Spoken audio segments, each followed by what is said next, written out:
We care a lot about education on this program. I'm sure you've noticed that, whether it's at the government run schools that we pay for, or private schools, parochial schools, homeschooling. Our kids deserve a good education, and they haven't gotten it during COVID 19. And now that they're coming back to school, a lot of parents are getting involved because they see what's in the curriculum.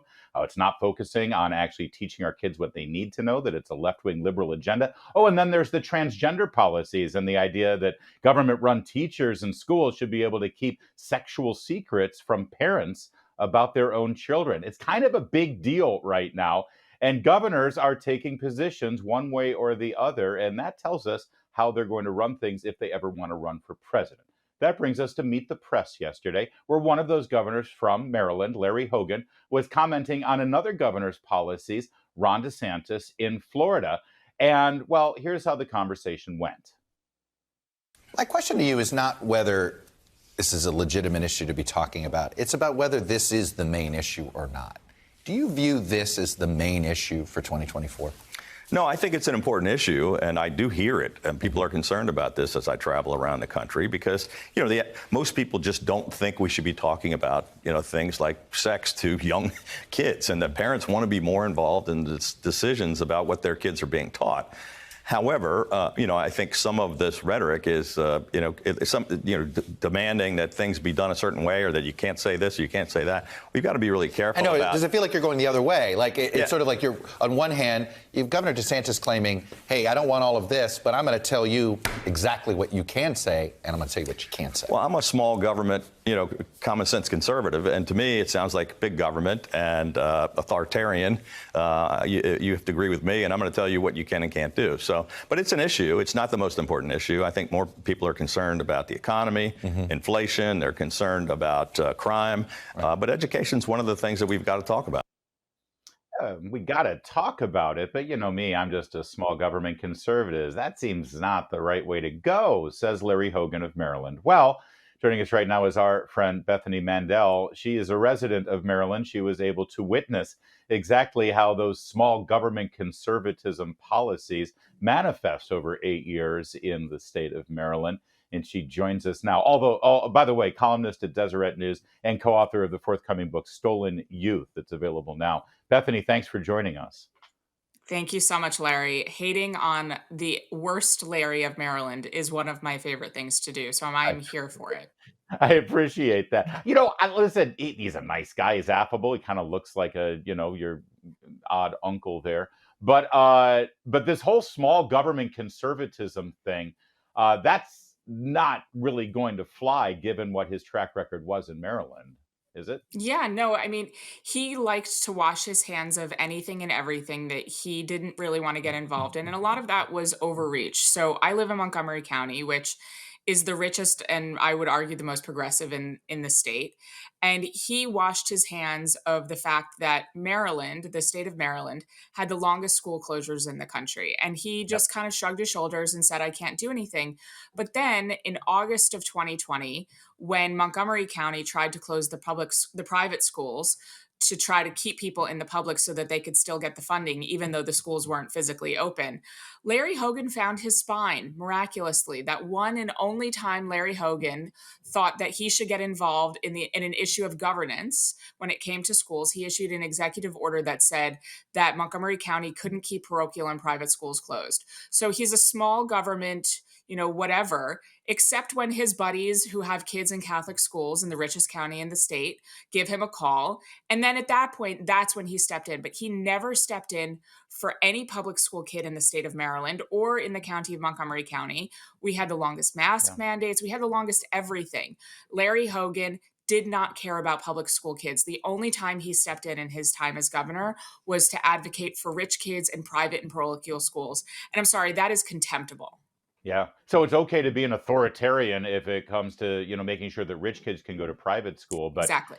all the public school kids are banished to these failing schools that, by the way, he Yep. never tried to, do anything about with regard to reforming curriculum, reforming Yeah. how these schools are run. And now we just talked about it last week. 23 schools in the Baltimore system have zero children who are proficient at math. Yep. That's on his Yep. watch. And that lack of urgency that you heard from him on Meet the Press, that's exactly why that happened. People say, "Well, how much control does he have as governor?" He didn't care. You can hear it in his answer. We have the economy, we have this, we have that. He Yeah. doesn't care about education. And that is why Maryland was the last to open and why so few children in Baltimore and everywhere else in the state. I live in a pretty rich area, and down the street, the local elementary school, less than 10% of children in my daughter's grade, she's not in public, but less than 10% of kids in fourth grade can do math and read on grade level. Mm. It's atrocious, and it was Yeah. happened on Larry Hogan's watch. And he was an incredibly popular politician with Republicans and Democrats, but he never really used that bully pulpit to push issues like this because it seemed like his popularity was more important than actually making a Exactly. difference. I want to ask you another thing, though. Clearly, the part of the conversation that we just watched, they were sort of co opting this ridiculous fake description of Ron DeSantis's sexual Yeah. oriented curriculum measures and parental involvement measures in Florida as the don't say gay, right? Larry Right. Hogan's absolutely buying into it. Yeah, you shouldn't be able to tell teachers what they can and can't say. That's not exactly what the bill says. But this No. sort of shrugging, yeah, it's important, but I don't think it's going to be that important coming up in 2024. I don't think Larry Hogan, for such a great politician, is really reading the room, Bethany. I think this is one of No. the transcendent issues of our time. No, absolutely. Parents are starting to realize that. I mean, this is what Stolen Youth is about. This is why we wrote the book. There is a generation of childless activists who are trying to turn our children into child soldiers in their war. And they're doing it in a myriad of ways.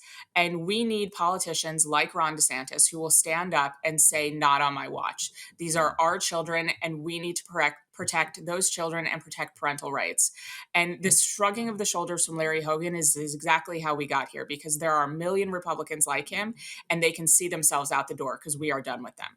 Yeah, and I think people in the media like Chuck Todd, they love a Republican who's just going to focus on Yep. taxing and spending because, that keeps them in that little box that they like to keep them in. But Mhm. I got to ask you, this has been a fascinating development over the weekend because here you got Larry Hogan running to the left and Ron DeSantis and saying, yeah, that don't say gay thing, it's authoritarian. I don't know if you saw this. Nikki Haley made a statement that said Ron DeSantis's bill didn't go far enough because it is only K through third grade.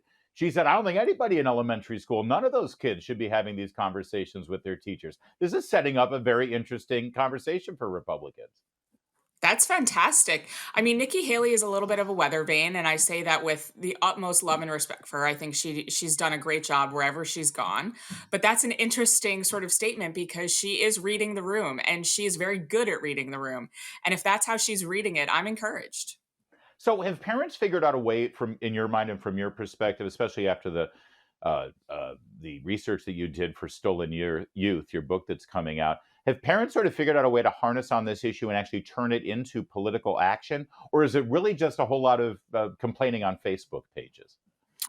No, I mean, we saw in the Virginia governor's race that the schools issue made that governor's race for Glenn Youngkin. And I think that it's behind a lot of the popularity of Ron DeSantis. My co author, Carol Markowitz, moved to Florida in the middle of the pandemic because she actually wanted her kids to go to school in person.